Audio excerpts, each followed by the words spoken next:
Hey everyone, and welcome to our tour of the top things to do in Paris, France in 2025. Paris, the city of lights, is bursting with history, and we're going to uncover it all. In this video, we'll check out some must-see spots and dive into their fascinating pasts. From the awesome Eiffel Tower to the artistic haven of Montmartre, we'll uncover the stories behind these famous landmarks. So grab your imaginary beret and scarf and let's go, because Europe waits for no one. Here we are at the Champ de Mars, looking up at the grand Eiffel Tower. You might be thinking, another Eiffel Tower segment. But trust me, there's always something new to discover about this famous structure.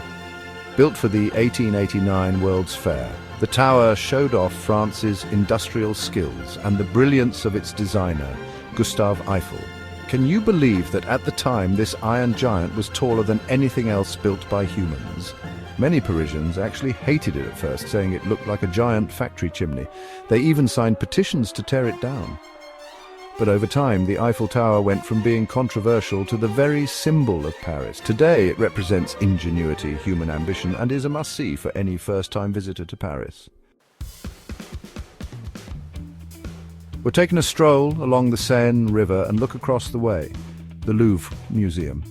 It's hard to believe that this massive palace, home to some of the world's most famous artworks, was once a medieval fortress. That's right, back in the 12th century, King Philip Augustus built the Louvre to protect Paris from invaders.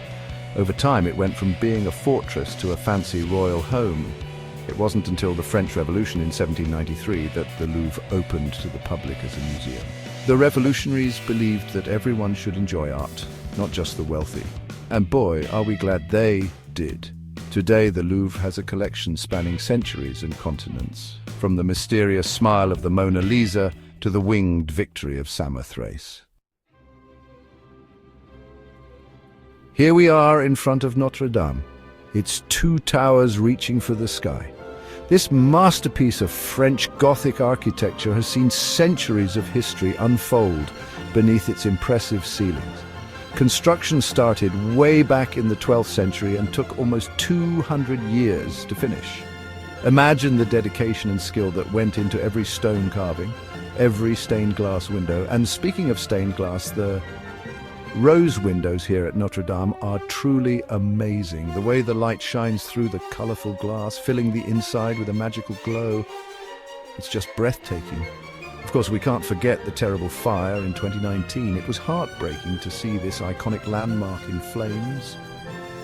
But the spirit of Paris wouldn't be broken. The outpouring of support and the determination to rebuild Notre Dame was truly inspiring.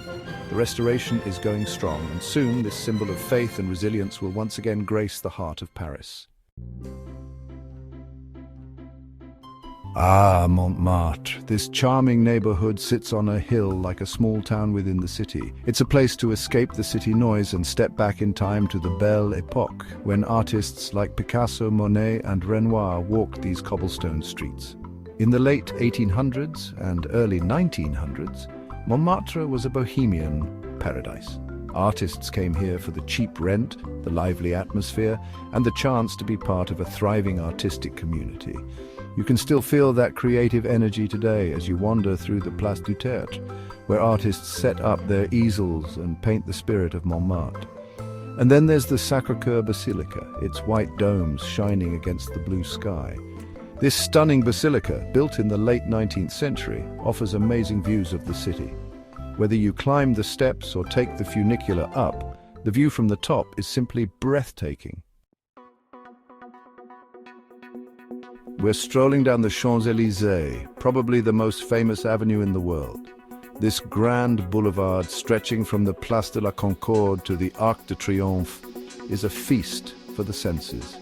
It's a place to see and be seen, to shop for luxury goods, or simply to soak up the Parisian ambiance. The Champs-Élysées wasn't always so glamorous.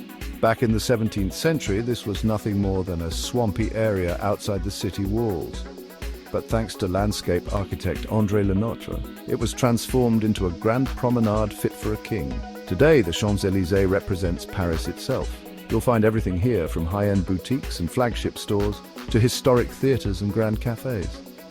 And of course, No visit to the Champs-Élysées would be complete without a photo op at the Arc de Triomphe. This iconic monument, built by Napoleon Bonaparte to celebrate his military victories, is a symbol of French national pride. And just a short train ride from Paris is Versailles, a palace that shows the grandeur and extravagance of the French monarchy. This sprawling estate, with its opulent palace, manicured gardens and shimmering fountains, was once the center of political power in France. It all began in the 17th century with Louis XIV, the Sun King. He transformed his father's humble hunting lodge into a palace that would rival any in Europe. Imagine over 2,000 acres of gardens designed by the master himself, André Le Nôtre. Each fountain, each statue, each perfectly manicured hedge showed the power and wealth of the French monarchy. Walking through the Hall of Mirrors, you can almost hear the echoes of history. This is where treaties were signed, where ambassadors were received, and where the fate of nations was decided. We're standing in the heart of the Musée d'Orsay, surrounded by the vibrant colors and bold brushstrokes of the Impressionist masters. What's fascinating is that this architectural gem was originally a bustling train station, the Gare d'Orsay. Built for the 1900 World's Fair, it was a testament to the industrial age. But as train travel evolved, the station became obsolete. Thankfully, someone had the brilliant idea to turn it into a museum. And in 1986, the Musée d'Orsay opened its doors. Today it houses the world's largest collection of Impressionist and post-Impressionist art. Think Monet, Renoir, Degas, Van Gogh, their masterpieces are all here. One of my favorites is Renoir's Bal du Moulin de la Galette.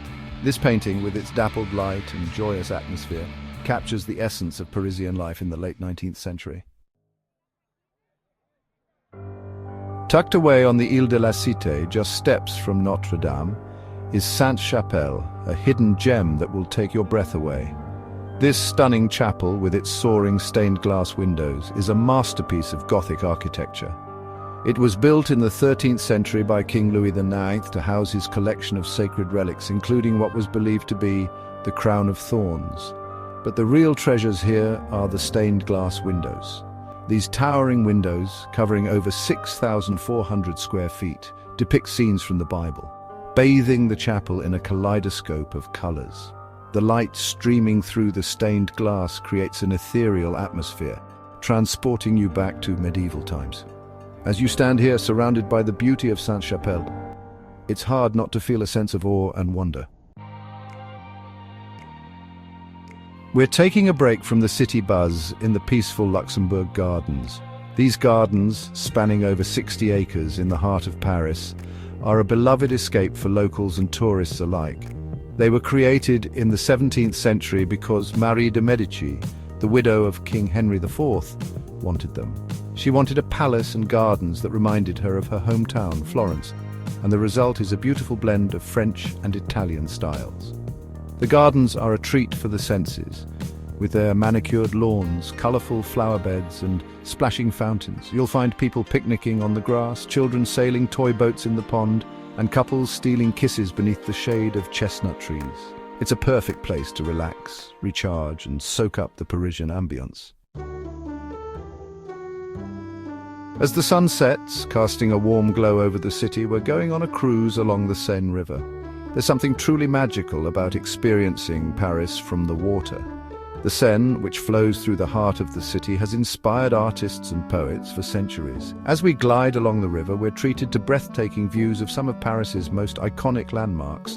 There's the Eiffel Tower, shimmering in the twilight, the Louvre, its facade illuminated against the darkening sky, and Notre Dame, its towers, reaching for the heavens.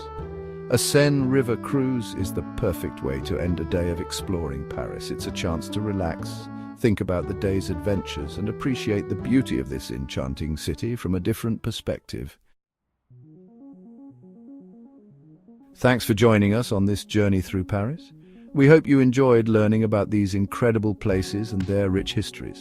From the iconic Eiffel Tower to the tranquil Luxembourg Gardens, Paris has something for everyone. We encourage you to explore these places for yourself and discover the magic of the City of Lights.